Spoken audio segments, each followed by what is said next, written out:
নবম দশম শ্রেণীর শিক্ষার্থীরা, আশা করি তোমরা ভালো আছো।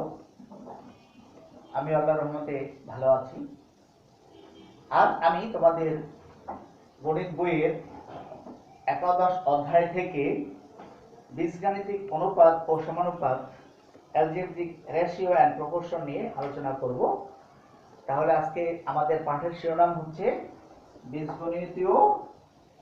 বীজগাণিতিক অনুপাত ও সমানুপাত। পাঠ শিরোনাম তোমরা খাতায় লিখে নিতে পারো, বীজগাণিতিক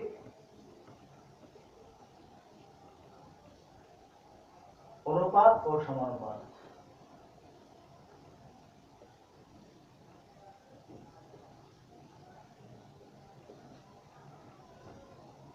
বীজগাণিতিক অনুপাত ও সমানুপাত আজকে আমাদের আলোচ্য বিষয়।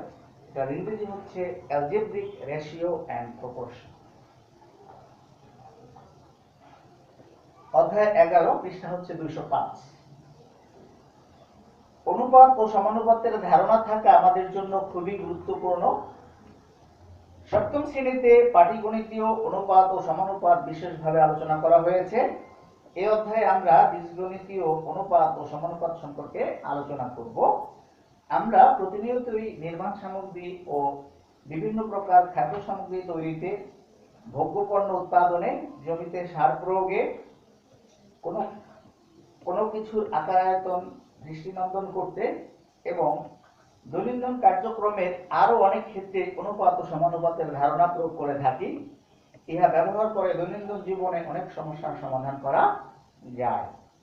এই অধ্যায় শেষে শিক্ষার্থীরা বীজগণিতীয় অনুপাত ও সমানুপাত ব্যাখ্যা করতে পারবে, সমানুপাত সংক্রান্ত বিভিন্ন রূপান্তর বিধি প্রয়োগ করতে পারবে, ধারাবাহিক অনুপাত গণনা করতে পারবে। বাস্তব সমস্যা সমাধানে অনুপাত, সমানুপাত ও ধারাবাহিক অনুপাত ব্যবহার করতে পারবে। অনুপাত ও সমানুপাত। অনুপাতের ইংরেজি হচ্ছে রেশিও এবং সমানুপাতের ইংরেজি হচ্ছে প্রপোর্শন। অনুপাত ও সমানুপাত, রেশিও অ্যান্ড প্রপোর্শন। এখন আমি অনুপাত কাকে বলে, সমানুপাত কাকে বলে ব্যাখ্যা করছি। অনুপাত বা রেশিও একই এককে সমজাতীয় দুইটি রাশির পরিমাণের একটি অপরটির কত গুণ বা কত অংশ তা একটি ভগ্নাংশ দ্বারা প্রকাশ করা হয়। রাশি দুইটি একই জাতীয় হতে হবে। এই ভগ্নাংশটিকে রাশি দুইটির অনুপাত বলে।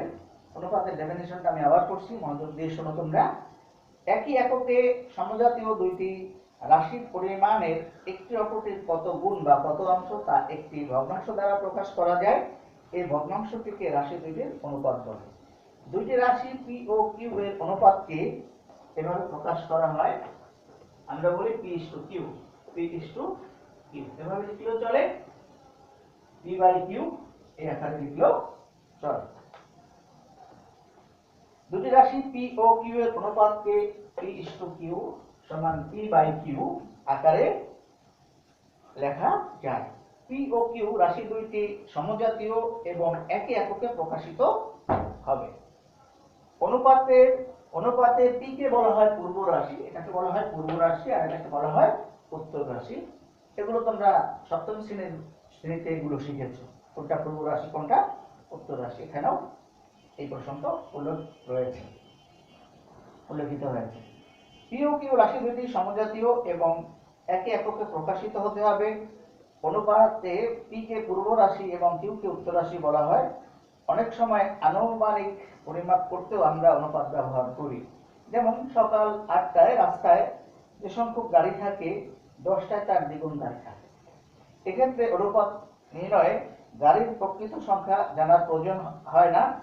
আবার অনেক সময় আমরা বলে থাকি তোমার ঘরের আয়তন আমার ঘরের আয়তনের 3 গুণ হবে। এখানেও ঘরের সঠিক আয়তন জানার প্রয়োজন হয় না। বাস্তব জীবনে এরকম অনেক ক্ষেত্রে আমরা অনুপাতের ধারণা ব্যবহার করে থাকি, অনুমান করে আমরা এটা বলে থাকি। এখন হচ্ছে সমানুপাত বা প্রপোর্শন।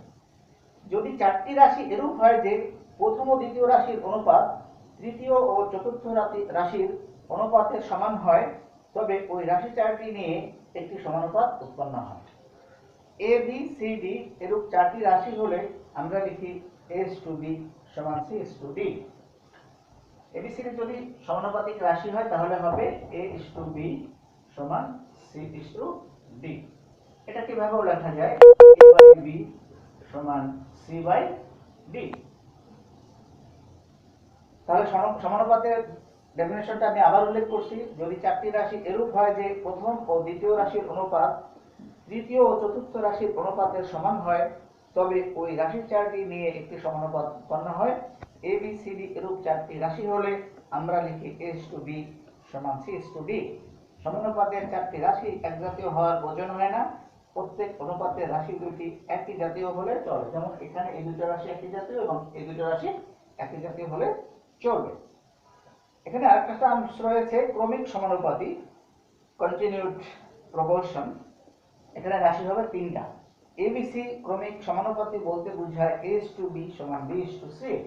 দেখো লক্ষ্য করো, a:b সমান b:c বা a/b সমান b/c বা b² সমান ac। আর গুণ করো, কোণায় কোণায় গুণ, b² সমান ac। তাহলে এবিসি ক্রমিক সমানুপাতি হলে b² সমান ac হয়। ক্রমিক সমানুপাতি কন্টিনিউড প্রপোর্শন। এবিসি ক্রমিক সমানুপাতি বলতে a:b সমান b:c। এবিসি ক্রমিক সমানুপাতি হবে যদিও কেবল যদি b² সমান ac হয়। একটু আগে আমি এটা দেখিয়েছি। ক্রমিক সমানুপাতের ক্ষেত্রে সবগুলো রাশি এক জাতীয় হতে হবে। এবিসি তিনটা রাশি একই রকম হতে হবে। এক্ষেত্রে সি কে এ ও বি এর তৃতীয় সমানুপাতি, এই সি কে বলা হবে এ ও বি এর তৃতীয় সমানুপাতি এবং বি কে এ ও সি এর মধ্য সমানুপাতি বলা হবে। বি কে বলা হবে এ ও সি এর মধ্য সমানুপাতি। আশা করি তোমরা আজকের ক্লাস বুঝতে পেরেছো এবং আজকের ক্লাসের শিরোনাম ছিল বীজগাণিতিক অনুপাত ও সমানুপাত। আমি আজকের ক্লাসে অনুপাত এবং সমানুপাত কাকে বলে এবং ক্রমিক সমানুপাতি কি সে বিষয়ে আলোচনা করেছি। আমি পরবর্তী ক্লাসে অনুপাত এবং সমানুপাত সম্পর্কে গাণিতিক সমস্যার সমাধান করে দেব। আমি পরবর্তী ক্লাসে অনুপাত এবং সমানুপাত সংক্রান্ত বেশ কিছু গাণিতিক সমস্যার সমাধান করে দেব ইনশাআল্লাহ। তোমরা ভালো থাকবে। আল্লাহ হাফেজ।